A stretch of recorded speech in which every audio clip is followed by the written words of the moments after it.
రాజ్యాంగం the Indian constitution ప్రాథమిక హక్కులలోంచి article 25 గురించి చదువుకుందాం. ఆర్టికల్ 25 మత స్వాతంత్రాన్ని మనకు ఇస్తుంది. భారతదేశంలో ప్రతి వ్యక్తికి ఏ మతాన్నైనా స్వీకరించవచ్చు, ఏ మతాన్నైనా ప్రచారం చేయొచ్చు అని ఆర్టికల్ 25 తెలియజేస్తుంది. ఆర్టికల్ 25 ప్రకారం అంతరాత్మను అనుసరించు స్వాతంత్ర్యము మరియు స్వేచ్ఛగా మతావలంబన ఆచరణ మరియు ప్రచారములకు హక్కు. క్లాజ్ 1 ప్రజాశాంతికి, నైతికతకు మరియు ఆరోగ్యమునకు మరియు ఈ భాగంలోని ఇతర నిబంధనలకు లోబడి అంతరాత్మను అనుసరించు స్వాతంత్రమునకు మరియు తనకు ఇష్టమైన మతమును స్వేచ్ఛగా అవలంబించుటకు మరియు ఆచరించుటకు మరియు దానిని ప్రచారము చేయుటకు ప్రజలందరికీ సమాన హక్కులుండును.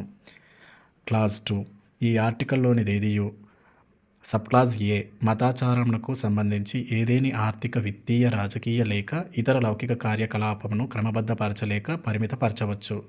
సబ్క్లాజ్ బి సాంఘిక సంక్షేమమునకు, సంస్కరణకు లేక సార్వజనిక స్వభావం గల హిందూ మత సంస్థలలో హిందువులలోని అన్ని తరగతులకు, శాఖలకు ప్రవేశం కలిగించు నిబంధన చేయవచ్చును. ఏదేని ప్రస్తుత శాసనము అమలుకు భంగం కలిగించదు లేక అట్టి శాసనములను చేయుట నుండి ప్రభుత్వమును నివారించదు. జై భీమ్, జై భారత రాజ్యాంగం.